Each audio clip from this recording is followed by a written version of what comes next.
All right, fellow Mavs sickos, this is Kirk Henderson, editor-in-chief over at MavsMoneyball.com. You're joining me for Pod Mavericks' first Mavs party of the regular season. For those of you who are listening on a recording a little later, probably on Thursday or maybe even early Friday, the Dallas Mavericks, as you well know, won against the San Antonio Spurs 126-119. Josh Bowe and I discussed that on our recap podcast, which is also on the feed and on the YouTube channel if you would like to go back and listen. But for now, this is our it's like third year, I think, of hosting this sort of fan cast where you join me up here and we talk about basketball until we are done talking about basketball. There is a link here in the YouTube show which you can click on to be taken to a backstage area. Then I will go person by person talking basketball until we are done. I'll go through that a few more times during the course of the show because we will probably get a lot of people picking up as we go on. There aren't really any content warnings because this is not a show for children. Coming up first, I have my friend and yours. He was a once upon a time occasional Mavs Moneyball contributor with some of the weirdest shit we ever ran. He is the podcast producer for JJ Redick's absolutely incredible YouTube show and podcast, Old Man of the Three. Jason Gallagher, longtime Mavs fan. What in the hell is going on, my friend? Dude, I feel so lively. You know what I mean? Yes. That's how I'm starting this whole thing off with a POD reference because I am happy. I'm happy, Kirk, and I wrote down notes of things I want to tell you tonight. That's how happy I am. I'm wearing a hat. Let's hear it. Let's go. Let's talk. Number one, the future tomorrow is not promised. And right now, our team is 1-0. So I don't know what kind of analysis you got. You and Josh do the Lord's work by digging into the game. I, as a fan, and not a media member, by the way, I resent you calling me that. Yeah, that's fair. As a fan, I am just absolutely thrilled. No notes, super happy. Probably some notes, but I'm going to keep them in here. But super happy. I'm choosing happiness, Kirk. Join me. That's what I'm here for. Okay. That's what I'm here for because this whole endeavor is supposed to be fun. And yes, somewhere probably right after the Knicks game where Luka scored 60 points, 20 rebounds, and 10 assists. So fun. The fun really stopped. And it was briefly rejuvenated when Kyrie Irving joined, but the Mavericks just didn't have the horses. Luka was hurt, and it was clear they weren't going anywhere. And we as Mavs fans took an unbelievable amount of shit from high-horsed prognosticating assholes about how tanking is somehow the devil. Keep in mind the Portland Trailblazers and all-world, media darling Damian Lillard gets to tank year after fucking year to no credit to it doesn't hurt his reputation whatsoever. But if the Mavericks make Luka sit for 2 games, he is somehow the spawn of Satan, and the Mavericks maybe need to somehow, fold as a team. The horse shit I heard from people who I like. I was about to be stabby. And I'm glad I'm glad. Here's the thing. What they did was right. They ended up with Derek Lively, and this fucking rules. This fucking rules. And, this isn't in my notes, but I've been wanting to get this take off all summer, so just let me get it off. The people bitching about Luka's bitching in the World Cup need to go outside because my guy played in a World Cup because he likes to play basketball. Like, get out of here. He is one of the most pure things about this game. I said it. He's one of the most pure things about this game. He wants to kill the people he's playing against. He hates losing so much he looks like a whiny baby. Like, he is as pure as something can get. And yes, he's going to mature, and some of those things are going to fall off his shoulders, hopefully. But it's like, are we really complaining about a guy who took Slovenia deep into the FIBA World Cup? Go for a walk outside, losers. I'm sorry. Okay, that was just an No, we've been holding that. You've been holding that for a while. I right? can't believe people. Because you've been having to hear people from your position. I've listened to JJ's show. You've been having to hear people for a while talk about how not interesting the Mavericks are. Well, okay. Sure. That was interesting to me. Tonight was awesome. And as far as I'm concerned, they're interesting as hell. It's opening night, whatever. It reminds me like a Christmas Day game where it's like, whatever, like maybe we bank a shot like and miss it and hit, you know what I mean? Like, I don't know what to take other than I'm happy. So let's just leave it at that. Yep. So I'm going to keep going down my list. Okay. Let's just not forget. And I tweeted this. Okay. But let's not forget just how you're always in it if Luka is on your team. You're always there. You're always there. I just sort of live here. Like that's kind of my place of being. My co-editor and co-site runner Josh Bowe is in the chat, and it's like I just sort of live in a state of Maverick at all times, which is really not mentally healthy. No. But it is like on a night like tonight, it's a whole lot of fun. Yeah, it's just that Luka. I'm gonna interrupt. It's just that Luka is at that stage in his career where the takes start flying. Ooh. We saw it a little bit in the preseason where it's like, is he actually the best player on this team? Blah, blah, blah, blah, blah. Dummy. Look, he is. He's one of the best players on this planet. He is a top 3 player. I'll say it. Sure. I'm not afraid. No, he is a top 3 player in this league, and you forget sometimes. And another one of my notes says that he needs to go full mustache. I believe this is a strong take. He needs to go full mustache. He needs to be the Zach Bryan of the NBA. I don't know if you know who that is, but he needs to embrace that role. Killers of the Flower Luka. You know what I mean? Ooh, okay. Killers of the Flower Luka is horrendous. That was off the. And I need it. I need it. All right. So here's my other thing. When I was thinking about how I feel about this team, I was like, man, a lot of things got to go right. Sure. Luka has to appear to play faster, which, man, he was really pushing it at times in a good way. And JJ, this is just complete irony that I'm bringing him up, but he talked about the deceleration that he is just right at the rim. And I think too, when he goes faster, that just enhances so much more change because it doesn't constantly like he sometimes he operates like a school bus backing up. Like beep, beep, beep. Yeah. It's an inevitable process. But tonight, I mean, he was it in the first quarter. My wife, who doesn't, she'll like make pithy comments, but she's like, is he running fast? And I just say, yeah, he really is. So that was a what if for me, is like, can he keep that pace up? I guess, it's one game, obviously, but, and obviously that has to do with him running back. And you mentioned this in your pregame show, which is awesome, by the way, but you mentioned that he was running, which means he wasn't arguing. He was arguing, but you can only argue so much when you're running. It's hard to run when it's hard to talk when you're running.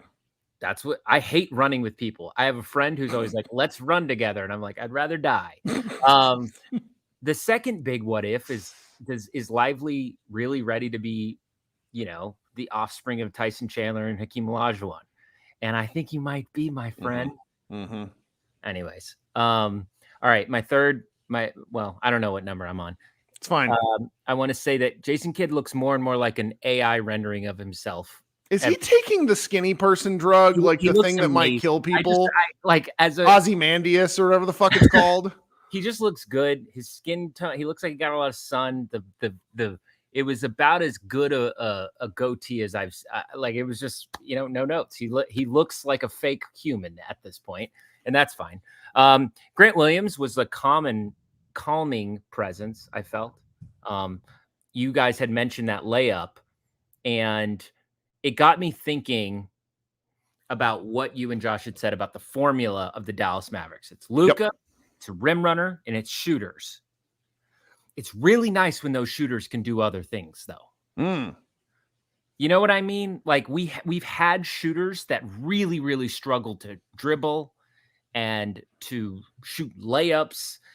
This isn't hating, but it is like Grant Williams being able to do some things, Josh Green being able to do some things.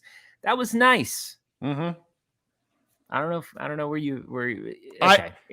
We're letting you get takes off, and this is where I wish I had a few left. I've only got a few left. This is where I wish I had a producer, because I have people texting me. I have people asking in the chat what's going on. I'm not good at I am really good at multitasking. I'm not this good at multitasking. Keep going with the takes. I like these. You're doing a wonderful job. I was going to say Kyrie Irving has massive balls, and he always has. To keep shooting. He always has, though. That's his MO, is that like, and that's kind of over a long stretch of time. That is a very positive thing on a basketball team, because it's like he is one of those players that he can go 0 for 10, and if you don't leave him still, you know what I mean? Like I think it's a real thing. Man, it was kind of nice not watching a lot of Dwight Powell. I'm staying positive. Sure. But Dwight Powell is an emergency case option versus Dwight Powell for 24 minutes is a different circumstance. Just you know what? I was really thinking about this, and it's like I was thinking about Dwight Powell because I like him as a person, and I like how hard he looks like he's always trying. Dwight Powell would have made an amazing Brian Cardinal. That's my take. But imagine if Brian Cardinal was starting. That's right. No, that's right. That's right. This is great. All right. Oh, I have a note. You look like the new State Farm pitch man. Sure. Jason, you have been fantastic. I appreciate you staying up. I appreciate you staying up late to hang out with us. Yeah, brother. Are you kicking me off because I said the State Farm thing? No. Do you have more takes? No, that was my last take, but I just was curious if this. No, well, I've never.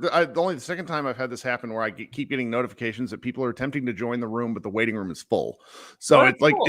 It's a good problem. It just makes me anxious. Genuinely, if I could share my screen right now, my last note really was. Yeah. You really should subscribe to this channel if you're a Mavericks fan, because you and Josh are very, very, very, very good. None of this bullshit. You guys actually talk about the game, and it's very nice, and I like it. I like it too. Shout out you, man. Thanks, man. I'm really glad you came in. I hope you come in during the regular season games where it's fun. Always. It's so hard to sleep after these games. Oh no, yeah. In succession, I don't respect people who get good sleep. There's a line of succession, and I'm leaving. You have a good night, Jason. We'll talk soon. See you, brother. All right. Let's see here. So while we have a break between people, Jason was up here for probably longer, and I'm going to try to keep most folks. That's okay. All right. I want to fly through people, give as many people an opportunity to platform as possible. While I'm talking about it, I would really like it if you could go ahead and hit that like button down there at the bottom. It helps me somehow. If you could also consider subscribing to Pod Maverick, that would also be pretty important. I have a kind of a soft goal for 5,000 subscribers by the end of the season. We're at like 1,600 right now. I mean, we started in April of last year. Josh and I don't know what we're doing. We do this for fun. And we really want you to join with us. All right. So remember, if you are trying to join the waiting room and it tells you no, try back in a little bit. I'm going to fly through some people because I have a number of folks that say they want to talk to me. Dave DeFore, I'm going to get you in a minute because you aren't in here, but he said, Dave DeFore, the Athletic, wanted to join in. But first, I'm going to bring up longtime listener and caller for probably 2 years now, my man Ewan. God, what a beautiful beard you have. And you have the same hat as Jason. Look at that. What's going on tonight, guy? You're muted. Oh, sorry. Yeah. That's okay. How you been, man? I'm all right. Is your wife mad at you for watching the Mavs game until? Oh, she's sleeping, so I'm trying to get my takes in before she hear me. Let's go with it. Oh man, it's good to be back. Glad I got my season tickets. It's good to be back. But What was your thought on the starting lineup? When you first saw that, what you thought about that? Jason Kidd is a war criminal. I thought that was the first 6 minutes of the game where I'm just like, stop Rick Carlisle Dark Souls coaching where you make the game hard on yourself. That was an attempt to do was to see if Wemby would guard Maxey. And instead, what happened is he guarded Derrick Jones Jr., only he didn't guard Derrick Jones Jr. He stood at the elbow, put his condor ass arms out, and effectively became a shutdown corner. I'm thinking of a Denver Bronco. He was traded for Clinton Portis. What the hell is his name? Bailey? Yeah, he's Champ Bailey. That's what he did, only football. Yes. So... Yeah. Tell me what else you're thinking. Yeah, when I saw that, I was like, what is he doing? Just start Lively. I mean, you had the same five running Lively through. Well, I have a theory. You want to hear my theory? My theory is Doyle Rader wrote a post on how Derek Lively is ready to start. Jason Kidd read that because he reads stuff and was like, I'm not gonna. It's a conspiracy theory that's simply unprovable, and maybe I'm full of shit, but like that just seems like the kind of thing he does. And it's like why he did this last year for the first 10 games. Hopefully it don't take 10 games for him to realize that Lively is what we need. But it's like, why keep putting your team in a hole to start the game? I mean, you have worldly players like Luka and Kyrie that can bail you out and get you back into the game, but don't put your team through that, you know? Start the kid, let him get the nerves out, let him get the feel out, let him get it out. He make a mistake, let him make it early. Get it out now. It's the first game. So what? Get it out. Don't wait till game 10 to decide to start him. And then he still got to go through his kinks. He got to go through his, his learning curves and stuff like that. Get it out the way now. We know what Maxey's going to do. We know what Powell is going to give us. See what the kid, the only thing he can do is be positive. Like, he's not going to be worse than Dwight Powell. It's not going to happen. So just let the kid start. Well, did you see him in preseason? Because I thought he played good enough in preseason to justify starting. Exactly. And we see with Josh Green too is like he did it with Holiday when Holiday signed. Mm-hmm. He benched Josh Green. Now you bench him for Derrick Jones.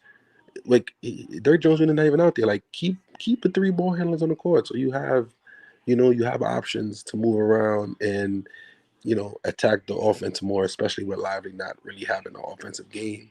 Derrick Jones, he's kind of like a spot up shooter and he's not a good shooter. So it's like he's pretty much, useless out there. But the main thing I want to say is the minutes distribution. I loved it today. Like, Luka always played the whole first quarter. So that he played like the first 8 minutes, took him out at the 4-minute mark. He got some rest. They brought him back in with like 30 seconds left. Like that's how I want it to be. If you could keep him like that all year, then we should be good. Like I was never a fan of him playing the whole first, the whole third. It's like he's gonna be gassed.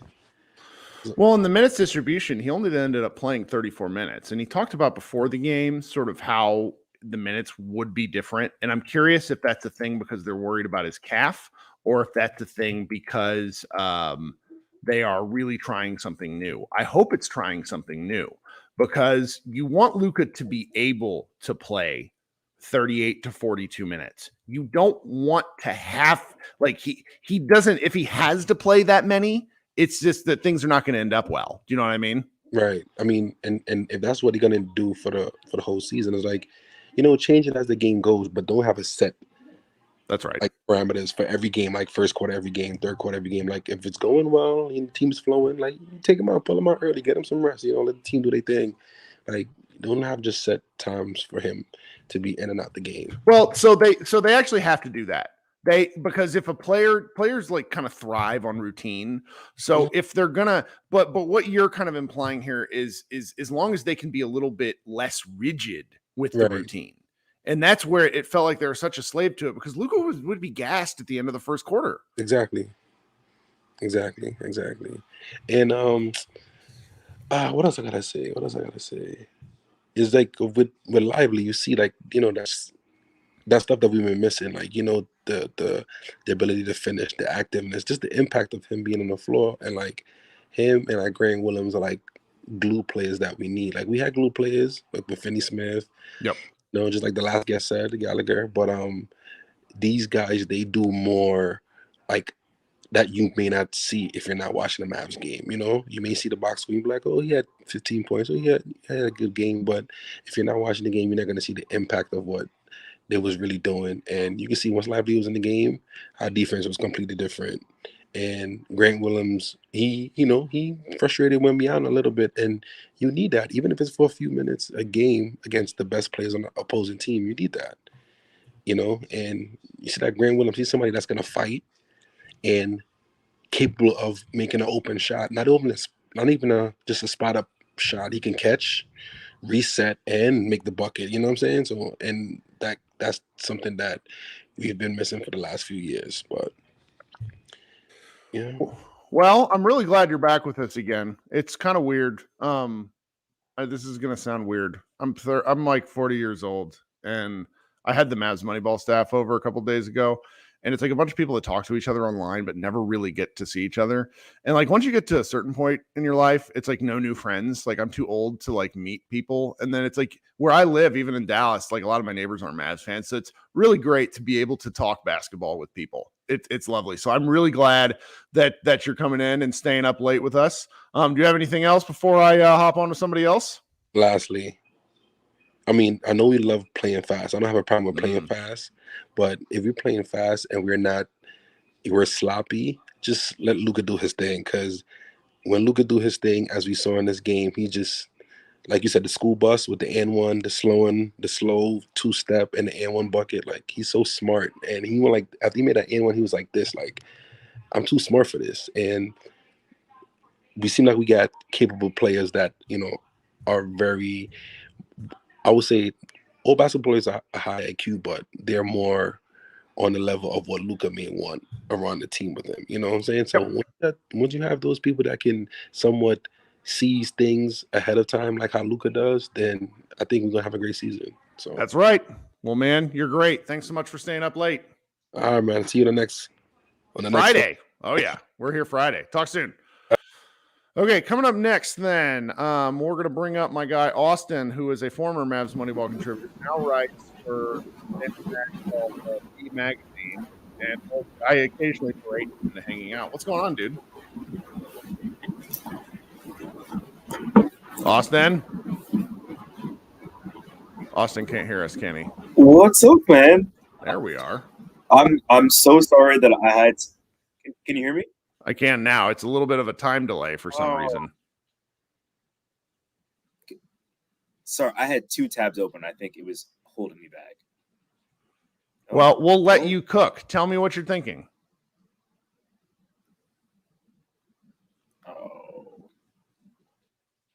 Oh, well, that's the way it goes sometimes. All right, Austin, maybe he'll rejoin here in a little bit. Coming up next, then we're going to bring my friend Karam, who's there in the chat, talking about wanting to come up and talk some hoops with us. Thanks so much for. Did I say your name right? I'm really awful with names. No, you're good. What are you thinking? What'd you think of the game tonight? Let's talk some hoops. Cool. I did some bullet points. Can I go over it? Absolutely. I love people who take notes during games. Makes me feel sane because I do the same thing.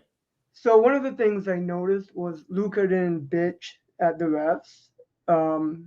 He didn't throw tantrum, and I think there was an instant where Grant Williams was going at it with the ref, and Luka told him to shut up and go to the bench, which is uncharacteristic of Luka, right? That's right. To see that growth in real time was impressive because he didn't lose his composure, and usually when he does, he doesn't get back on the defensive end, and that causes chaos for us in a negative way. So I saw that, and that was a nice thing to see. I guess another note I had was just the visual reception that Lively has. So there was an instance where he got a tip back and he tipped it to Hardaway. Mm-hmm. Hardaway missed the three-pointer, but you could see Lively following Hardaway's movements and the trajectory of the ball and perfectly timing it for a put-back dunk. I thought that was very impressive because we don't have anyone who does that or could do that relatively speaking. Well, the thing about that I've liked about Lively's athleticism is that he's so purposeful with it. He doesn't leave his feet. Do you remember, like, we have Willie Cauley-Stein and JaVale McGee, two unbelievable athletes that had no idea how to functionally use their God-given talents. Yeah. And Well, they wanted Lively, to do more. They wanted to do more. yes, and they would often screw themselves. So And it was that fun. made things That ball tracking was amazing. Yes. On that putback. Yes. And that was something that shocked me. I mean, I don't remember a center that we had that could do that. And I've been a Mavs fan since 1990. I'm 36. So I don't Brendan Wright was pretty good at it. Dwight and Tyson Chandler was out, but the way basketball was played, even those was just different. So it's fun to be able to see that he does it. Yeah, it was nice to see. Can I do two more quick takes? Yeah. And then I stay up until we're done. That's the part. Like, my wife is going to kill me by the end of the year, but like, this is what I do. We stay up until we're done.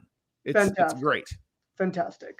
I was really impressed with Grant Williams. I kind of figured that's how we would utilize him. I mean, he made life difficult for Wemby.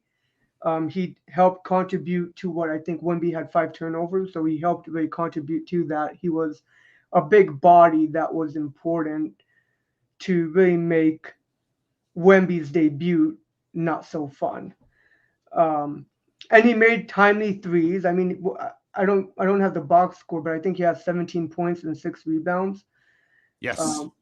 I mean, that's pretty impressive. And I don't remember anyone on our team previously that could do that. I mean, the thing about him that makes him different than Dorian Finney-Smith is he can dribble the ball. I mean, he made a couple good front to back, transition points. And I don't think Dorian had that in him, or if he did, he didn't learn it too much later on in his development with the Mavericks. So seeing that and seeing that he has more of a repertoire is important, because I think you used to say, can't we have someone who can fucking dribble the ball? It's nice. It's nice when people that play basketball have basketball skills. It's great. Nice. Yeah. So to see him being able to do that was nice. So it was fun. Yeah. Green was a Tasmanian devil. Luka was Luka. I mean, what can I say about that? I do want to point out something that you said about, Lively not starting. I don't know if you saw Jason Kidd's press conference about it. I did not. So I wrote it down just so I can mention it to you, just so you would know, and for everyone who didn't know or heard it. He didn't want Lively to start simply because he was worried that he might get foul trouble quickly, kind of like how Wemby did. I know you roll your eyes, but I'm just saying what he was saying. And he also was worried that he might have an NBA jitter, being his first time. So he thought by bringing him with the second unit, that might help him. But he was surprised about his performance. And he did say that the goal was to start Lively, but it would just take time. Mm-hmm. Okay. Well, we'll see. Other than that, thank you. I mean, this was my first time I've been following you and Josh since you've been doing this. So yeah, thank you. And hopefully I can have more opportunities. Sure. No, it's fun. It's fun to just, it's nice to be able to talk a little basketball and actually say things instead of, either like I used to do. My wife, at a certain point, my wife was like, I don't care. Stop talking to me about these things. So that's why I started doing this. So I'm glad you hung out with us. All right. I hope you come back. Appreciate it. Thank you. We're going to try Austin and see if his 1990s internet has improved again. What's up? This is amazing. Austin still doesn't have internet. I think I got mine fixed, and now, Kirk, you're paused. No, this is you. This is you. I have where everyone else can see Austin, and Austin cannot see us. He may have to join by phone. That might be the best way forward, Austin. right. Okay, Austin, I'm gonna boot you. You and I can be friends later. Oh, Just join by phone if you paused want. again. All right, this is great. All right, so we're gonna go to my guy Leo. Leo, what are you thinking today, my man? Hi, is Mike okay? Oh yeah, you're good. All right. So I saw some people on Twitter saying that Josh Green's defense was lackluster. Can you explain to me, was him trying to get people to the rim part of the scheme, or is that just him not like having to step off and not being able to contain the driver? Probably the latter, but I'm not gonna lie to you and say that I was watching Green's footwork close enough. There was at certain points in the game when he was in, particularly in the second half, I was reaching like fan panic mode and was not able to figure this out. So that would be that was kind of my challenge. I didn't really like, none of the Mavericks were really particularly great at defense tonight. The team-based stuff, right? A kid was screaming at him a lot, and they got just enough stops. But I mean, again, they gave up 119 points, so I'm not sure. Luka was talking about, oh, our defense was good for 3 quarters. It wasn't. Like they have a long way to go as a team. Our defense was good when Derek Lively was out. Might be the better way of putting that. Yeah. Yes. Because I mean, he did have really good pressure like during the last fourth quarter when they were bringing the ball up, and it was him and Kyrie, and I thought he did a really good job of trying to eat up time. But as the game went on, I remember SJ tweeted out, "It's like the tape's gonna look ugly." I'd like to get your point of view on it, and then because it felt like a bad Josh Green game, even though he scored double digits. We had a 1, 2, 3, 4, 5, 6, 7 players scoring double digits, which feels wrong to say for a Mavs team. But I mean, if this is what a bad, if this is what a bad Josh Green feels, I'm bored mouth. If this is what a bad Josh Green game feels like, I'm excited to see what a good game looks like. I agree with that. I didn't think it was a bad game. He had 2 open threes and really helped save things. All right. Well, that's it for me. I hope everyone's having a good night, and I hope you guys find a way to go to sleep. Go, man. Oh yeah. Talk soon, buddy. Leo, you're the best. All right, let's go. We have a different Austin with a working internet, and then I'll try to bring my former colleague Austin back up on stage. Austin with working internet, welcome to the show. What's going on? Hey, Kirk, how are you? I'm great. What are you thinking tonight? Not too much, man. I'm actually in San Antonio, which is why I couldn't hop on the video. So I got to go to the game, and it was pretty incredible, man. It's pretty wild to see Wemby in person, for sure. What? So you talk to me about what some in-arena observations that you had. I mean, nothing crazy. It's pretty similar to going to a Mavs game. They really celebrate like the Mexican heritage there, which is really cool. But other than that, it was pretty identical to a Mavs game, honestly. But it was pretty hilarious. There's quite a few Mavs fans there, and there's actually one a couple rows ahead of me wearing a Josh Green jersey, and he was like screaming the entire time, dancing in the stands. He was on video multiple times, and he was cracking up everyone around him. So that was pretty funny. But man, Kyrie's so smooth when you see him in person. So it was really fun to watch. And at the end of the day, we just got to start Green and Lively instead of whatever this goofy shit kid's doing, mind games or whatever he wants to blame that reasoning on. But yeah, I think that's ultimately what we need to get to. And man, TSJ, like he started out pretty hot and then cooled off. But I think if he really falls into that 6-man role, that could be great for us. I think Exum could get some serious minutes for us. He could definitely facilitate a little bit, and his defense I thought was better than I expected.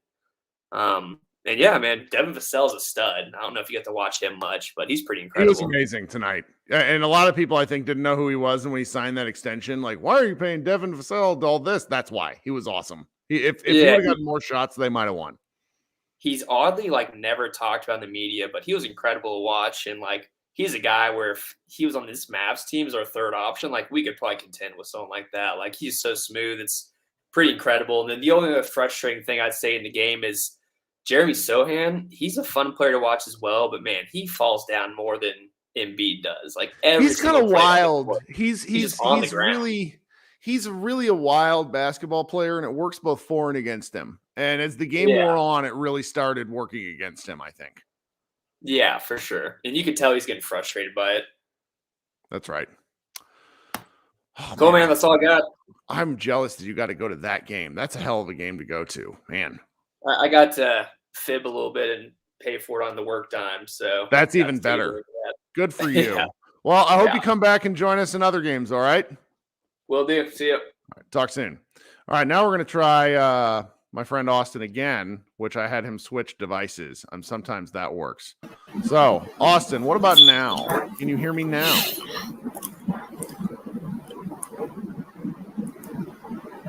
I think we're gonna have to put on tonight. I don't know what is happening with my internet. Well, my connection here, because I can see myself, but I can't see you, Kirk. If you could try it from your phone, it'll work the exact same. We'll see though. Okay, whatever. All right, Austin, you're the best. This is great. This is technology in 2020. It's like FaceTiming with my mom. Ruben, my guy, you've been waiting patiently. What's going on?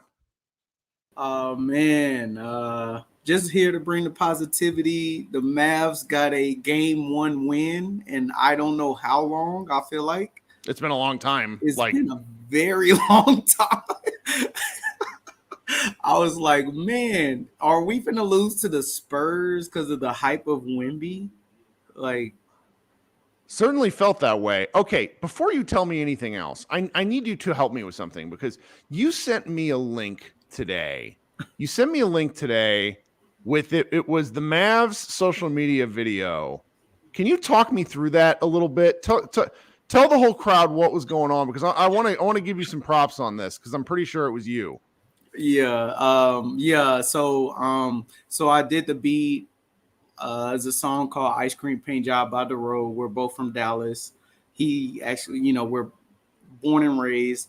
We made a song when we were like 20 or whatever, and it went platinum, and it just, they played at every Mavericks game every night at a home game, and they even played in Cali a lot. That's where it really grew its legs. To bring up what you were saying, yeah, I sent you a post because I feel like I talk to you more than like only like 3. I love sharing stuff. Yeah, like I know a lot of people, but not a lot of people I can speak about the Mavs so freely with. Sure. So you're cool as hell. But yeah, DeRoe came to me like maybe 2 months ago, and he was like, hey, we might want to recreate the beat. So I redid the beat or whatever, because it was made in like early 2000s, and I didn't know what his plan was, but I was like, sure, and he hit me yesterday. He texted me. He was like, hey, heads up, just be ready to reach out to whoever to get the clearances and stuff like that. I'm not going to go into the music. Sure. No, it's all the rights issues. Yeah. I half my shit. I showed a YouTube video that showed a Panda Hank video. I did one of these live. Yeah. And it demonetized my video. And I was like, I don't know how any of this stuff works. I'm just clicking buttons and showing stuff, and it's like, yeah, you can't do that. So, that's kind of the way right stuff is tricky that way. It's shortcut. So he texted me yesterday, so I was like, sure. I sent my word to the right people. And this morning I wake up and I see the video, and like the Mavs tagged me in it, he tagged me in it, and it was like a cinematic thing. And he told me, he was like, it's gonna be a cinematic thing, but I didn't know what it was for or whatever. So I was like, yeah, whatever, I trust you. And it's the Mavs like hype, the season hype video, and it was awesome.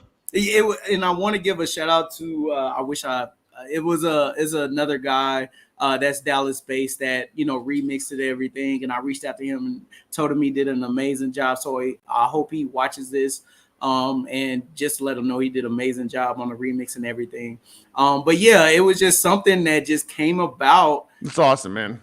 Out of the blue, and I'm so grateful, and I definitely wanted to clear it to the city, and I hope I was a part of the Mavericks win. That's right. So give me your thoughts on the game. Let's fire away, because I'm going to be quick. I know it's a whole bunch of Mavs fans that want to get their takes off. Love to every one of y'all, and I just want to say, first off, get my negative out. Jason Kidd, don't do that again with the starters. I know that Wemby scares you a little bit, and he scares everybody, but that was not the right move that you did to have, Derrick Jones Jr. and Maxey on the court at the same time in a starting lineup. It almost torpedoed the game. It literally gave 45 points in the first quarter. But after that, Derek Lively Jr. is a stud. The guy had more points and more rebounds than Wemby. That, like, even the ESPN. Oh my God, JJ. There was a thing called, like, JJ actually said, I went up to the refs and said, stop calling fouls on Wemby. I'm like, isn't that illegal? Like, Richard Jefferson and JJ went up to the ref and said, stop calling fouls on Wemby. But that's besides the point.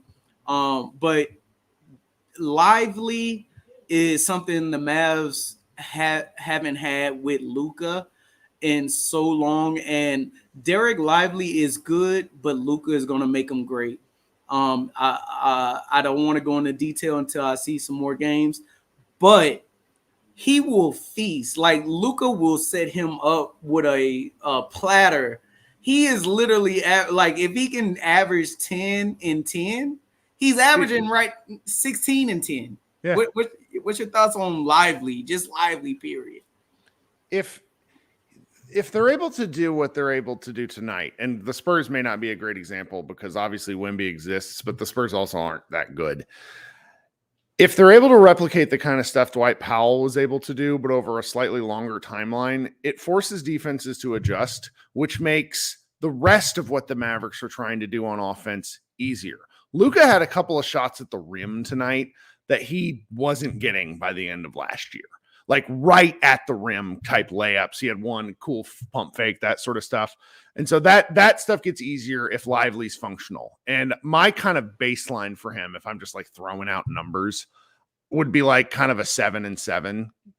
Not, he's going to play 20 minutes. That'd be outstanding if he plays 20 minutes a game. Now, if he plays more, I'm going to be really excited. Tonight he played 31, which is a lot. Wow. And he had 4 personal fouls, but 2 of them were on screens. And so there are going to be nights where he doesn't play that many. So it's like just kind of a soft 7-7 for me would be huge. The rebounds, Luka grabbed so many. I mean, Luka had 14 boards tonight. Grant Williams had 6. So it's like sometimes rebounds are going to be harder to come by, but that's okay because the Mavericks got crushed on the boards for so long. I'm pleased to see the variety of what we're watching. And a couple of times I felt like Luka, Luka's going to be Luka. It was him and Lively at the board where he could have just lobbed it up to Lively. I want to say at least 3 times for an easy score, but he chose to, go for the corner 3 or pass it out for a corner 3. I hope he, builds that trust in Lively and, as the season goes along. And just to piggyback on, I feel like what you were saying about the fouls, I feel like Lively and Wemby were having those rookie calls and just learning how to play in the NBA. Both of them were, definitely getting fouled. Wemby more than Lively. Yep. But I can't wait to see the future of that battle going back and forth for, seasons to come. And just one of my last points, Grant Williams, oh man, he had a block 3 towards the end of the game. I can't remember. I think it was in the 4th quarter, and I can't remember another Dallas Mav doing that. And his defense on Wemby, I think he had a steal on Wemby, if I'm not mistaken. He's wide. Like, he's not as tall as Luka, but he's wide. Oh, he's shorter than Tim Hardaway. He's like 6'4". At some point, I don't know. He's not that short. I thought he was a little bit taller. He's like he's built kind of like he's hefty. Yeah. And players aren't built like that. And he uses body on Wemby, but I think for Wemby to become the great player he should become is to not take so many fouls and learn how to play the NBA game, because it's different from the Euro League, and he'll learn that after his first game. Oh yeah. And just on Josh Green Island. There's no island. It's a continent. Man, it's no island no more. He owns. It's a $41 million continent. It's nice. Man, if Peninsula, it wasn't, I don't know. It's something. We're gonna figure it out. It's no longer. It's the state of Texas, Josh Green State. I don't know, but if it's not for J-Kid holding him back, and which we all know after this game, even the announcers were stating the starting lineup throughout the game, is Lively and Josh Green in with that other starting lineup that started tonight. But Josh Green's energy on a couple defensive possessions, it was Josh Green, Grant Williams, and Lively. It was on that possession where Lively was guarding the paint. He had to come up to the 3-point line, and Josh saw it and ran all the way to the opposite side of the court to have an arid pass, and I believe the Mavs got the ball back because it was just off trajectory. With his energy and his focused, with his quickness and agility, Josh Green is a monster. And J-Kid took him out when he was getting hot from 3. Like, I don't understand it, but I'm so hyped for this season. And what a opening game win. We got an opening game win, and I will always be hyped for the rest of the night and pretty much for the rest of the season. But great job, Kirk. Love the pod, and hey, go Mavs, baby. Let's go. We'll talk soon. Thanks, yes, buddy. Yes, sir. All right. We're at about 45 minutes. We got 6 or 7 more people waiting to go. We're going to fly through, folks. So now we're going to try my friend Austin one last time, and it looks like he has working internet now. Friend of the show, Austin. There we go. I can tell this is working now. I don't know. You're going to have to blame my company. Dude, Netscape is not a good company. You shouldn't be using Netscape. Those AOL CDs, they don't work. What's going on? Nothing much. I just want to be here and sing the Lively praises. Lively was my number 1 prospect for the Mavericks. Ooh. Going back all the way to March. He was the number 1 guy that I watched all college basketball, and I was like, this is the guy that they need to play. I've never been so right about a prospect.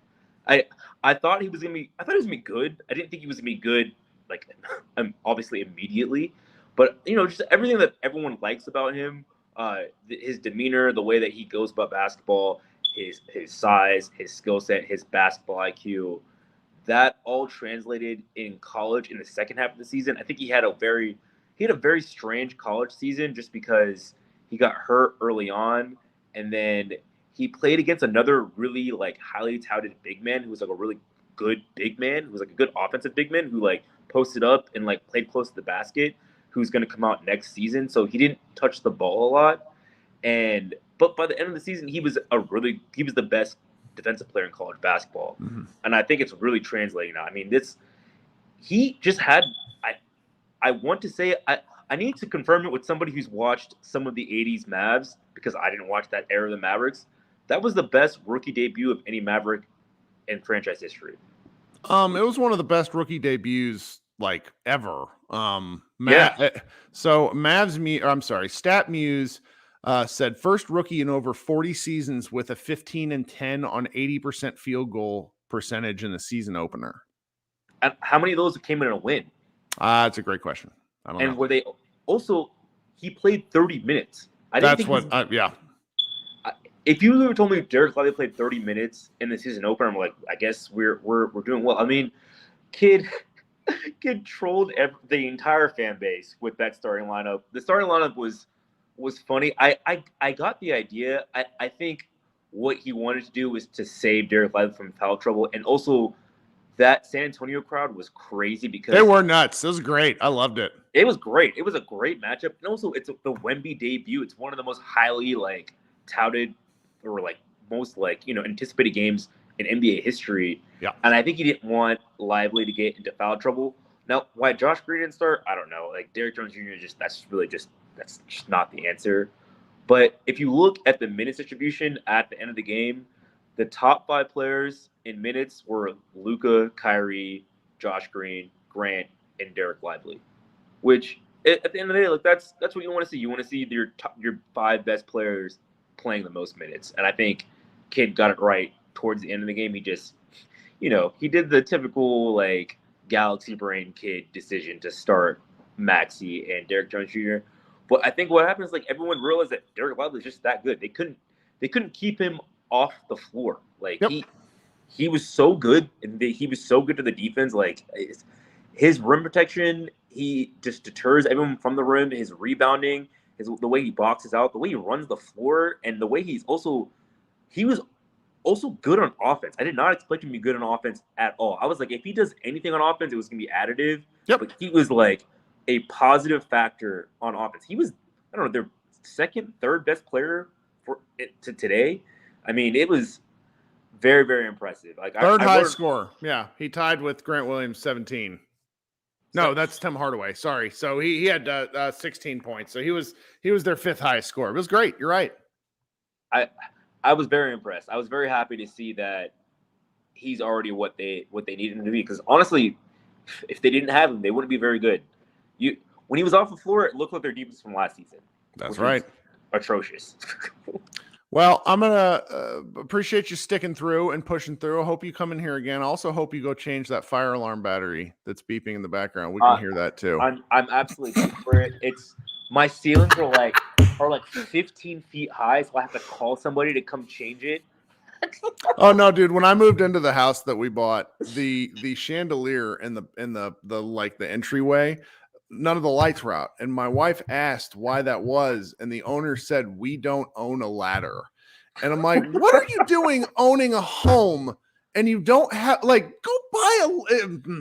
Anyway, I'm sorry that you're right. dealing with that in the middle of the night sucks. You might have to go sleep outside. It's tough. It's tough, but at least I'll sleep easy because we won tonight. All right, man. Thanks for pushing through with the tech front. All right. All right. See you guys. All right. Let's see here. We got Ben coming up next. Ben coming back to the show. Ben, what's going on? We're gonna give Ben a second to figure out the audio element. He's got a cool avatar though on the screen. I'll wait for him to come back here. Maybe we will punt Ben for a second until he lets me know that he's back. We're gonna go to Sam. Sam, are you there? Can you hear me? Kirk, can you hear me? I can. Welcome back, my guy. It's been a very, very long time since we've talked. It has been a long time. Mavs basketball's back. I love it. I'll be quick because, game was great. Obviously, everybody was talking about Wemby, which is deserved because I think he's going to be a generational talent. But, D-Live, he showed up and he showed out. Real quick point. I think the defense is really bad in the first quarter because I'm not maybe except a couple of practices, they probably never even talked to on the court. Those 3 of those guys are still learning each other's names. Like, what are we doing? Exactly. So I'll kind of give it a pass for that. The defense wasn't great. It was giving me a lot of last year vibes, which scared me a little bit. But Luka was Luka. Kyrie, he picks it up in the fourth, but we're gonna need him to be more consistent, obviously. Josh Green, I think he had a good game all the way around, all things considered, even though he didn't start. You can obviously see he's improved, and you just see, if he is in the starting lineup, I think he'll give us another athletic player that we just haven't had, which I really like about this team. With D-Live, Josh Green, Derek Jones Jr., we just got a lot of athleticism that we just haven't had. So I think that would come key in bigger games down the stretch.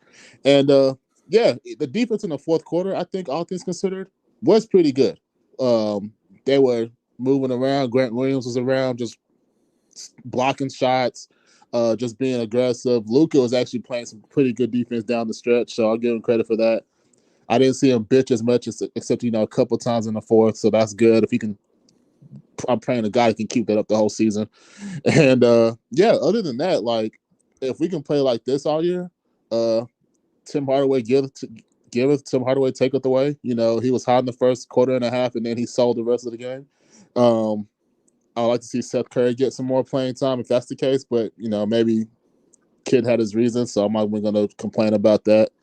And like I said, hopefully we can develop a rotation. And I would love to see Jaden play. I would love to see Seth play. I like to see other guys play, but unfortunately, I think it's going to take somebody getting hurt for those guys to play more.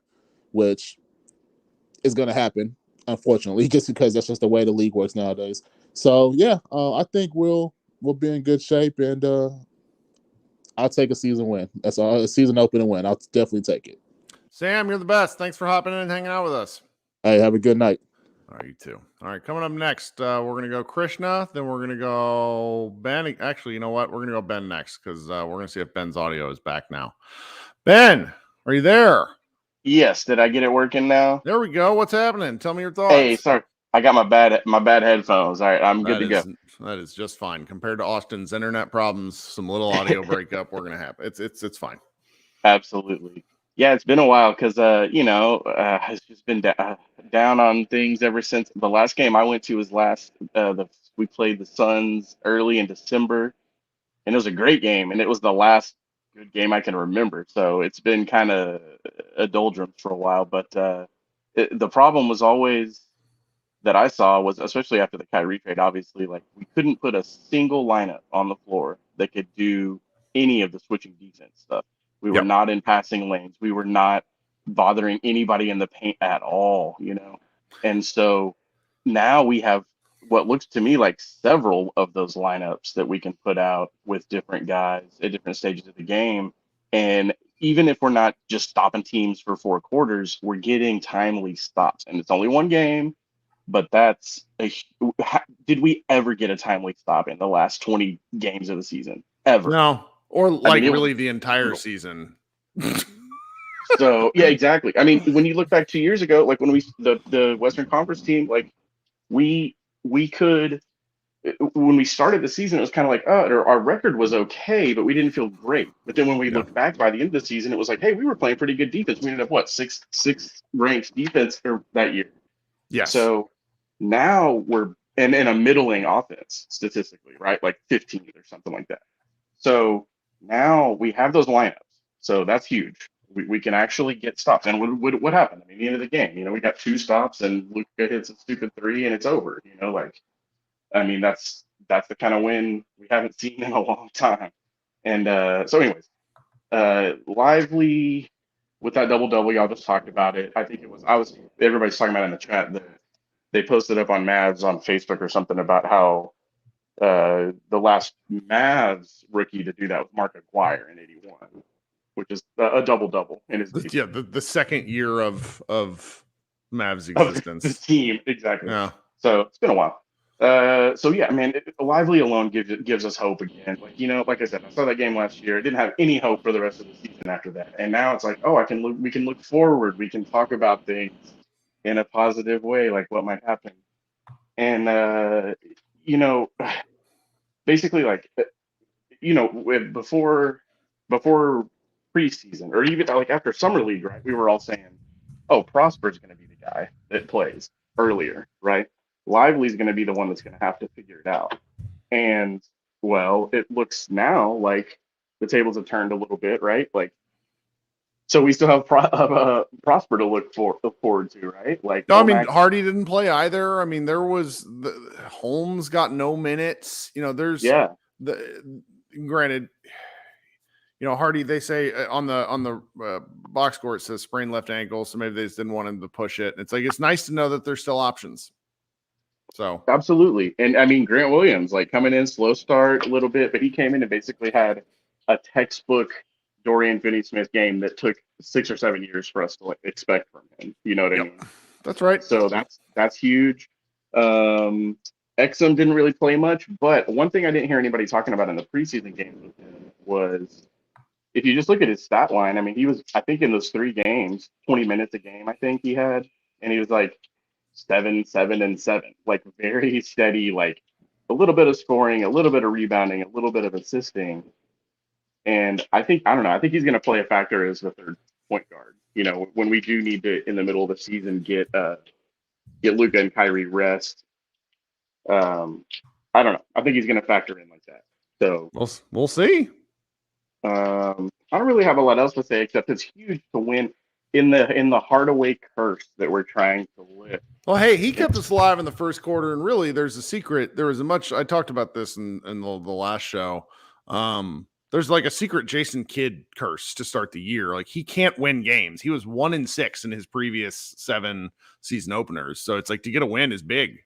Right. Well, and then the hope I found from that is for us to win this game shooting 31%, 30% from three. Obviously Hardaway had to bail us out of that Jason Kidd lineup in the first. But, but that's it. It wasn't him that, we didn't really need him to win the game. He just got us back in it early.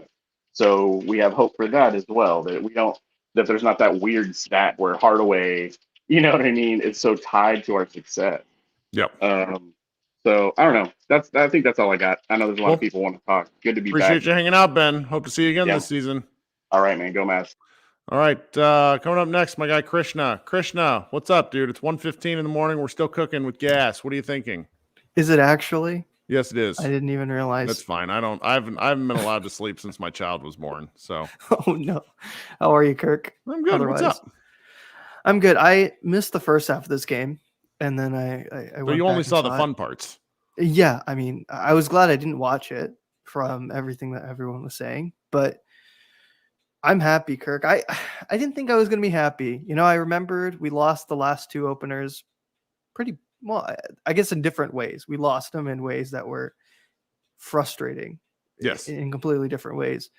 And so Atlanta I saw not fun. We got owned on national television I was doing something else, and then I remembered because the only thing I saw before the game started, I only saw the starting lineup, and then I just remembered the Dorian Finney-Smith post up from the Atlanta game.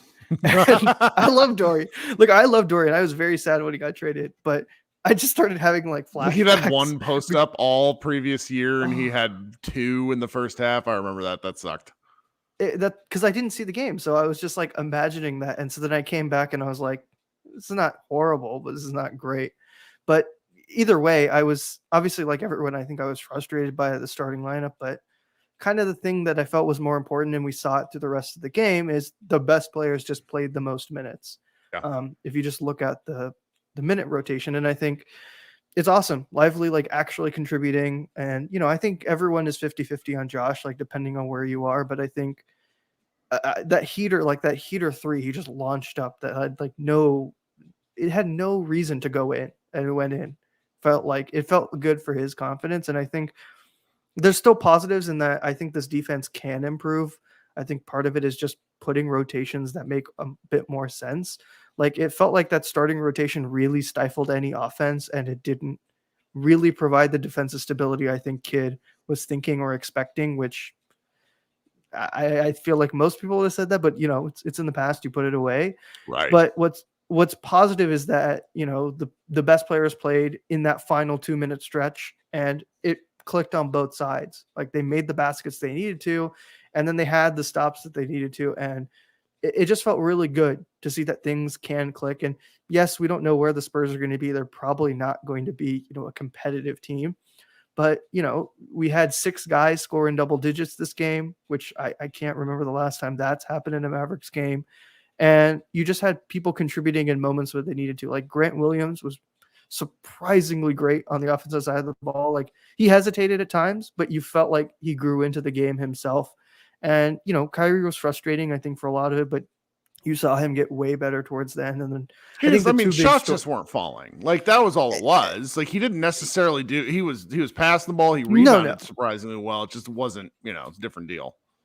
Right. And that's the thing, right? I think that's always what's so frustrating is I think with superstars, we just expect like, oh, they're just going to score. And then they don't do anything else. But like you're seeing it nowadays, like a superstar is not just about scoring. Like, yes, they're going to usually be your leading scorers, but they can do other things, right? It's why you see Jokic and Luka, they have triple doubles, and like, almost all like the top 10 players in this league can average or get close to having a triple double because they do more than just scoring now. There's not as much specialization in terms of you just do this one thing. Right. Players kind of do a little bit more of that. So, but it was good that, he felt like he got into a rhythm. And I think what was more exciting to me was like Lively grew into the game himself. And, you heard it with like, I think someone was just putting it here, Richard Jefferson talking about like, yeah, I think Lively should be starting. And it was positive that he grew into the game and he didn't let the mental side of like, okay, I didn't start, like I started these 4 games, I feel like I should be starting, hurt him. And I think to me that was always the positive when I thought we drafted Lively. Was not, yes, obviously he's 7'1", you know, he's got good defensive skills, those are all awesome positives, but to me what I felt like was always going to let him project and be better in the NBA was the thing you had seen from his high school and his college tape, and even just like the interviews and everything, was he's someone who just wants to learn and improve his game and fit the role that he needs to. And, you know, it's not that no rookies do that, or that like it's a impossible trait to find, or, you know, that rookies who start out bad never do it, but it's that it's rare for really young, like a 19-year-old player to feel that way. And so I think it's positive that he does that. And I'm sure there's going to be games where he struggles, but it's really good that he had a great game like this, because, you know, the reality is he's now faced like an insane lineup of bigs that he could have possibly faced up to this point.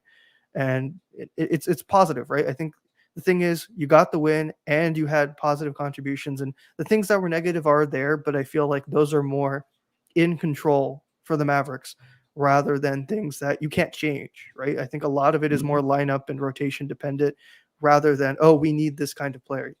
Yes, the team can make trades. Yes, they can improve the roster still, but you know, we're not sitting here pulling our hair out going like we have no one who can contribute, no one who can improve the game. And I think that to me is the ultimate takeaway. I don't know what you thought about it. Maybe I'm just rambling on. No, this is great. This is why we have the show. You're allowed to ramble on. Did you? And I'm glad you had a fun half of watching. Yeah, it was good. I literally, once it ended, I forgot. I was like, I didn't even see the first half, and I'm this exhausted. I could not imagine people who watched both halves of this basketball game. It was a high stress game. That's a fact. I'm sure. Well, I'll let you go, Kirk, because it's already getting late. But have a good Talk night. soon. See you next game. All right, we got Brent and we got Matthew Phillips waiting. Brent and Matthew are both Mavs Moneyball contributors, so I made them wait, which I feel bad about. But they're both night owls. Hey, Brent, what's up? Doing all right, man. It's 1:20 in the morning, and we're talking basketball. That's right. NBA is back, baby. Yeah, absolutely. You tapped into a little bit of my headcanon earlier when you said that kids started Jones Jr. because of what Doyle wrote. I really think he did. I've got this theory that he's got like 4 or 5 burner accounts on the site. It's just all in the comments. Mm-hmm. You know, I came away from this game thinking about the juxtaposition, and this has been touched on a little bit, the juxtaposition of last year. And even though it's just one game, we came out of there going, this McGee thing is just not going to work. And it took another 9 games for Kidd to figure that out, or at least to admit that based on the lineup change. But we knew it. You go back and look at the box score from last year, as I was a few minutes ago. Luka had 35. Wood had 25. And I think Dinwiddie had 15. It was a very top-heavy offensive performance. But the Mavericks were leading in that game and then collapsed at the end. And it just had a bitter taste. And this game is just, there's hope. I remember going to the 04-05 opener, which is going to make me sound as old as I am. Was that the one where we had there was a center? Oh, I'm about to tell you. Eric Dampier's first game with the Mavericks. That was 04-05. Okay. Yeah. So my buddy and I go to the game, and my buddy's just hollering because, of course, we had Dirk, but I'm talking about the middle being guarded. Up until that point through the Nelly years, we really didn't have the man in the middle. And even though Dampier didn't turn out to be that guy, there was so much hope around that acquisition that he had this putback dunk in the first quarter. And my friend just yells out, hey, we've got a center now. And that almost 20 years later is what I was saying as I was watching tonight, as opposed to last year with McGee. We've got a center now. If Lively, for some reason, had played a second year at Duke, right? Mm-hmm. You're talking about a top 3, top 5 pick at least. The only reason he falls as far as he did is because when you look at how he matured over the course of his one season at Duke, he got so much better towards the end. You put another year of film like that out there for NBA scouts, you wouldn't have been able to get him for the 10th or 12th pick. So it's great to get a win, yes, given what's happened the last couple of years.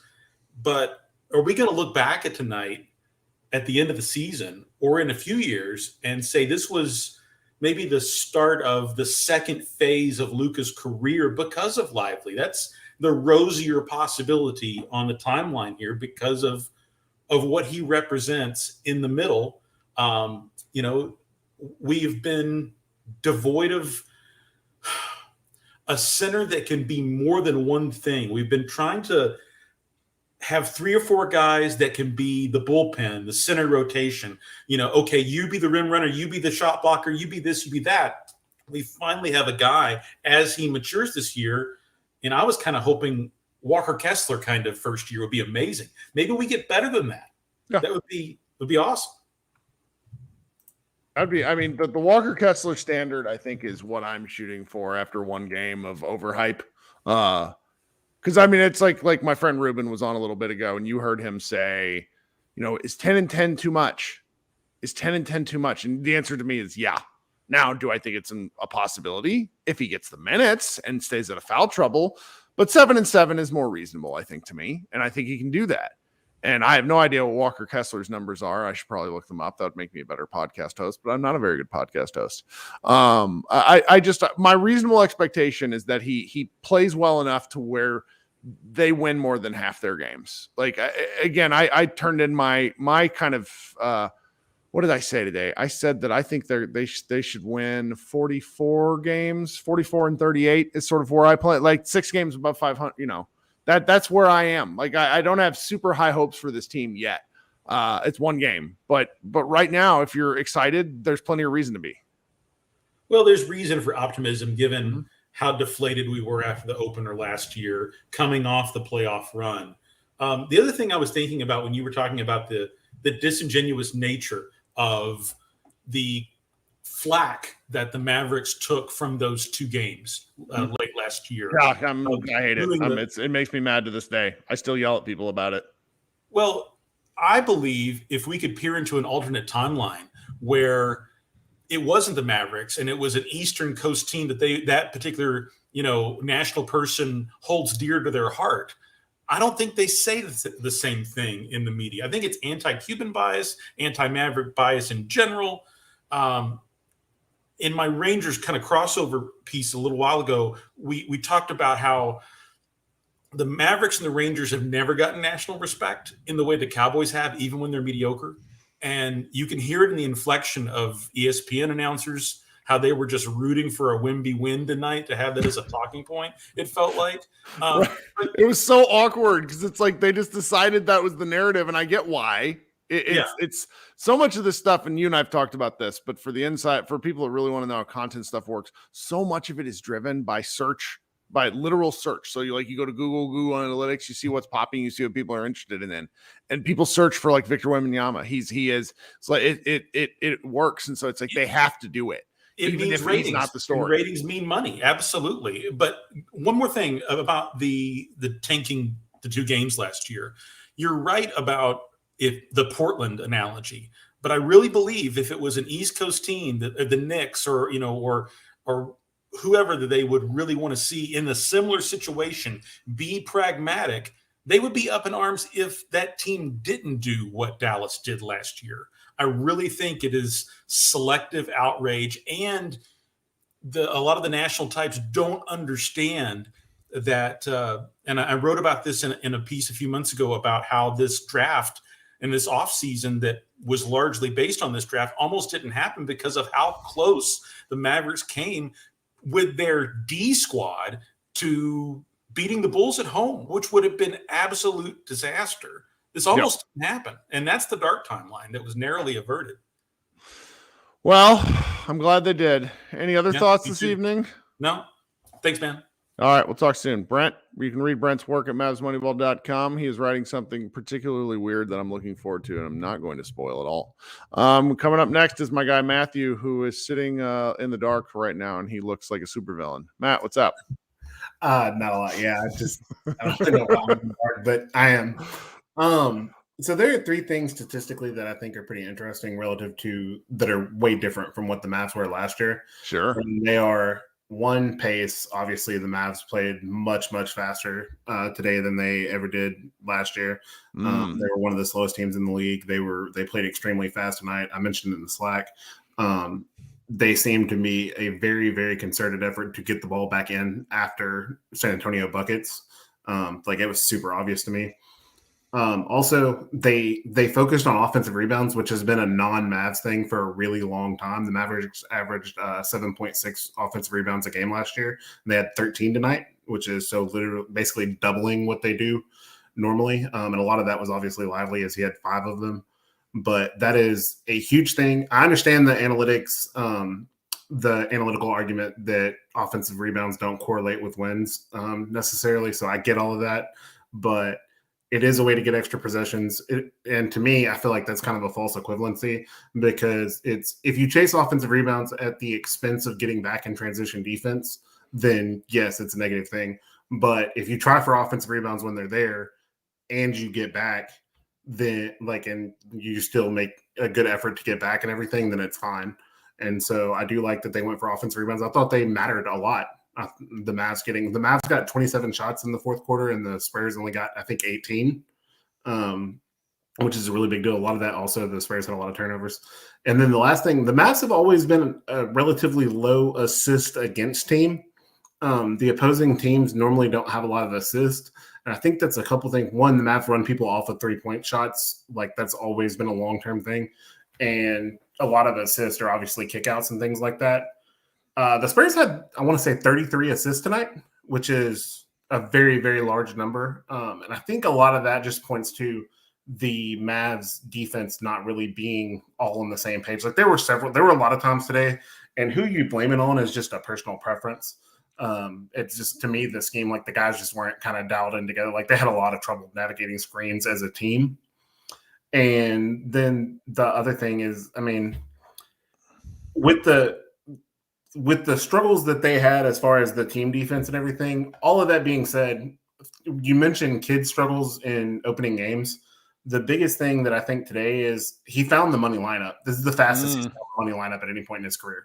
The money lineup for this team is going, like, I mean, we've had some thoughts about it and whatnot and everything. The money lineup for this team is Luka, Kyrie, Green, Grant Williams, and Derek Lively. That is the money go-to lineup. Like, whatever, I mean, the Golden State obviously called it the death lineup. I mean, it's not. Sure. It's what works for it's the best assembled group of pieces. Yeah. And all of them played, well, actually, it's funny. The only one who didn't play, at least of those 5 that didn't play at least 9 minutes in the fourth quarter, is Luka, who played, I think, 8:58 in the fourth quarter. But he found the money lineup, and he found it quickly. And so I do think that's going to help them a lot. And that's going to be an important thing for them, is that he knows where he needs to go. I don't want to set Lively up for failure, because he's going to have some games where he's in foul trouble and it's just not there. But I think one last thing, and this will be the last thing I have before I get off and let you go to sleep, is I got work to do. Yeah, what I think for Lively that's an important thing to remember is Powell has always been an elite role man as far as the finishing numbers. Like, if you check the play-by-play data and everything, he's always been a top 5 or 6% guy in the league as a roller. But he's never had the gravity as far as volume or anything like that Lively, I think, can have, because he's just not as big and he's not as long. And the little T-Rex arms that make him a bad defender also happen on offense. Lively legitimately looked great there. And what goes with that is, we've always focused on those guys being able to take what Luka gives them. Lively gives some stuff back to Luka. Like, you mentioned it earlier, that Luka got some really good, like a couple of really good looks at the rim that he just hasn't had in the last couple of years, because nobody's I mean, yeah, Powell might get a couple dunks, but it hasn't been a focus of the opposing defense. Right. If you watch today, like, there were parts after Derek Lively went full DeAndre Jordan on Brevin Knight, when he did that to Zach Collins, like, there were points where the Spurs were, I don't want to say quite more focused on Lively than they were on Luka, but they were like equally, like, one eye on each. And that is a massive change and important development for him if he can keep that going, and it could be really good for Luka. I couldn't be more excited, because it makes it just the Mavericks offense. If it's going to be, I make this reference like once every 4th podcast, but if I'm going to, like, what was the coach's name? Harold Boone from Remember the Titans, where he's like describing the Veer offense, where he said, Herman Boone, where he's like, it's like Novocaine, given enough time, it always works. kind of what the argument is for a downhill Luka pick and roll with a strong dive man and corner shooters. Like it's just at a certain point you cannot defend it. You are just hoping people miss, and that's about the best you. And the Mavericks played they made it complicated on themselves last few years just because they haven't enough guys that can do multiple things. I mean, the peak of it, if we're honest, was the bubble offense with Porzingis, where things were really humming, and I think this has an opportunity to be that level of offense. I'm excited. Yeah, and part of that is at that time that was Porzingis being an elite vertical threat. Like that was one of the few times where they were allowing him to be used that way.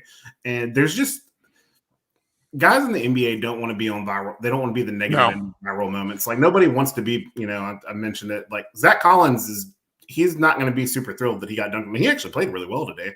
Yeah, but like they don't like being that guy. And it's something that you try to take away from. And like I said, it sorts everything fits super well with that lineup. It's going to be high volume offense from Luka and Kyrie. They can flow into some pick and rolls with Lively. Lively is going to rim run. He's going to rim run hard. He's going to set a lot of screens, and he's a surprisingly good passer from there. And then Grant Williams is going to stand in the corner and shoot and be extremely willing to shoot open threes. He did have the travel on the 1-3 that he hesitated on, but other than that, man, obviously I was lower on Grant than everybody else, but he was super aggressive as far as taking the open looks, and that matters. And then Green is just Green. He's going to do some wacky stuff. He's going to get you some offensive rebounds. He's going to slap and he's basically just going to fill in wherever the gaps are. And so that's why that lineup just makes sense. And it's been a long time since the Mavs have a lineup 1 through 5 that makes sense. And other than Kyrie, they're all incredibly young. So we have to look forward to for a long time. That's right. Matt, thanks so much for staying up late and hanging out with us. All right. All right, you can read Matt. He wrote the podcast. He wrote the stats post, the 3 stats you need to know to help explain this game over at Mavs Moneyball. It is up live right now. There's also the recap that I wrote, and then a guy, Matt Martinez, new to the site, wrote about Derek Lively's debut. Those 3 things are up on the site right now, and then if you check back in the morning, those of you who are listening on podcast already seen it. Josh Bowe wrote an article that is about the Mavericks in clutch time. There's a lot of things going on at Mavs Moneyball. Please be sure to check it out. If you haven't subscribed, please consider subscribing. We do these after every game. We went a longer than I would, love to stick at about a half hour to 45 minutes most nights. But if you guys want to talk, we're going to keep talking. Thanks so much for hanging out. I really love doing the show. Love the community. Give me a subscribe if you haven't done that yet. And we will talk more on Friday when the Dallas Mavericks play their second game. Who do they play? I should know this. This is a good thing for me to know. Oh yeah, they played their home debut against the Spurs. The return of Dorian Finney-Smith and Spencer Dinwiddie. So that'll be emotional. All right, guys. Thanks so much, and we will talk soon. Everybody, have a great night.